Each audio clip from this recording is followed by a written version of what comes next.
Okay, YouTube model rocket fans, I'm going to show you how to glue a 3-ring motor mount where all 3 rings are perfectly and properly glued. What you're going to do is take your aft ring and drill some holes in it and put some strings so that you can put it in place temporarily and then pull it out.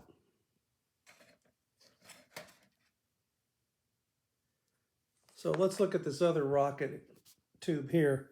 I've got the forward ring is glued in place.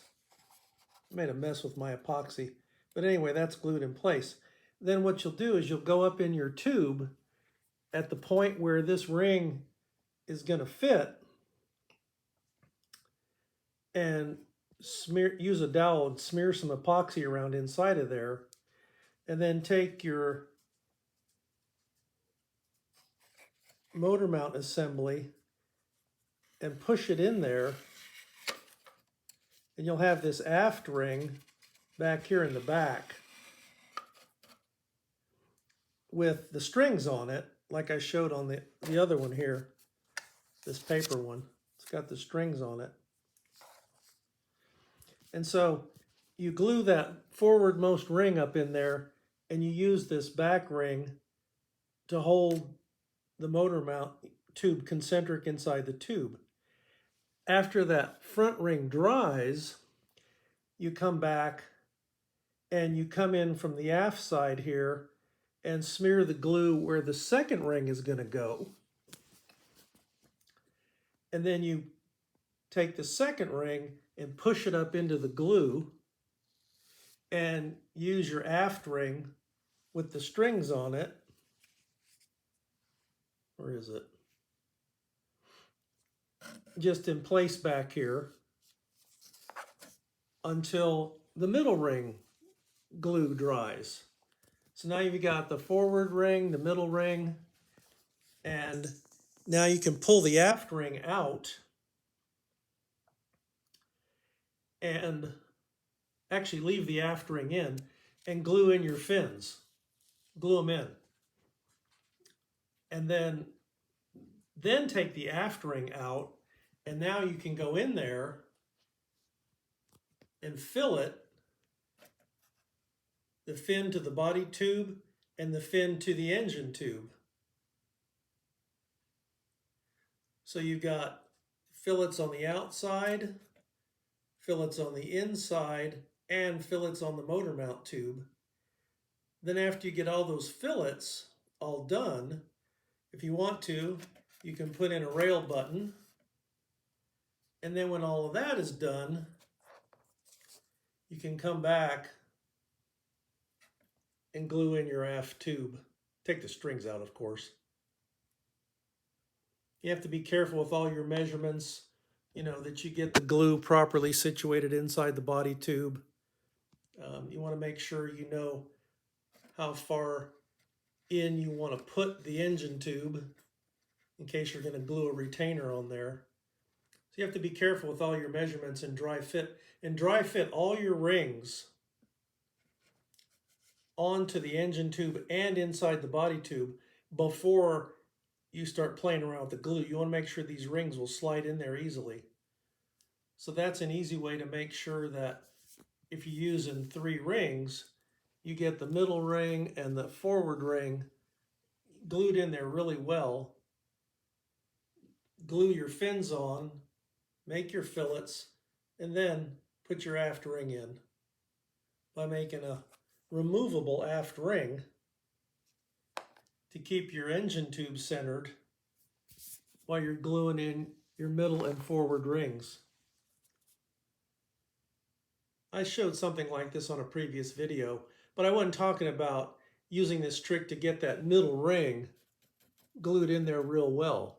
You put glue for the front ring, let it dry, put glue for the middle ring, let it dry, make your fillets, and then put in your aft ring. I showed this on a couple other videos.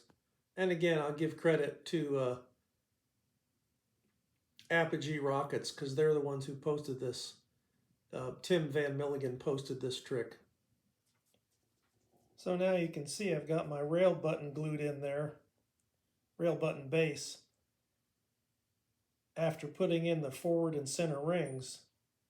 If I'd have put that in there before, there's no way I could have slid my rings past there. So that's another good reason to use this removable aft ring trick. Now that I've got my rail button secured, I can put in my aft ring and I'm done. Here's another tip for putting in these motor mounts. When you're trying to decide how far in the tube to put your glue, make your decision and your measurement, and then take a dowel and put a flag on it. And then when you stick that in the back of the tube, you just run it in until the flag is flush with the back of the tube, like that, and then go around with your glue. That's a good way to measure. You flag a dowel.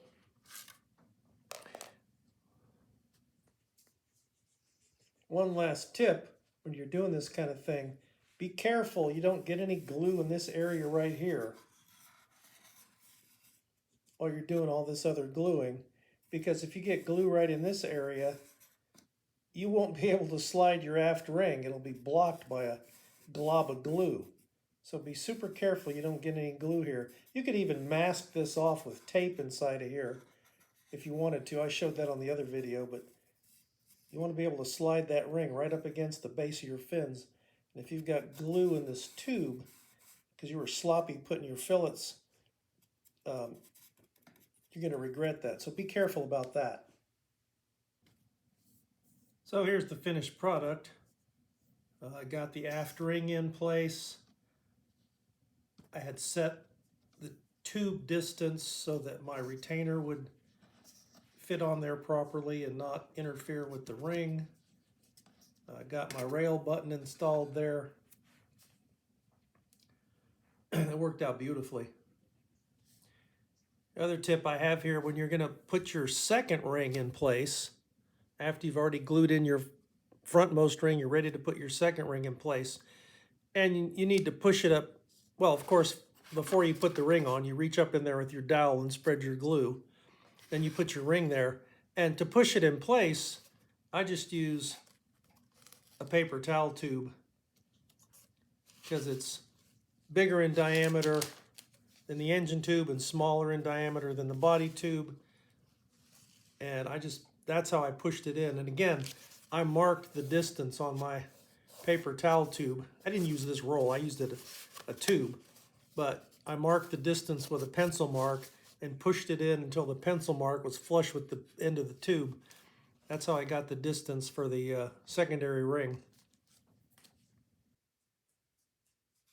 It's not important to the video, but this is a BT80 Patriot. I had some BT80 parts laying around.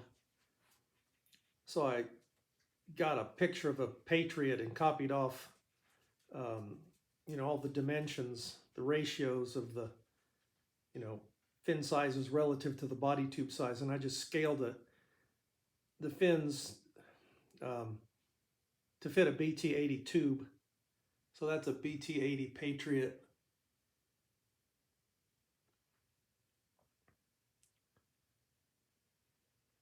I added up the price for all the various parts. It was $41.72 worth of parts to build that upscale Patriot.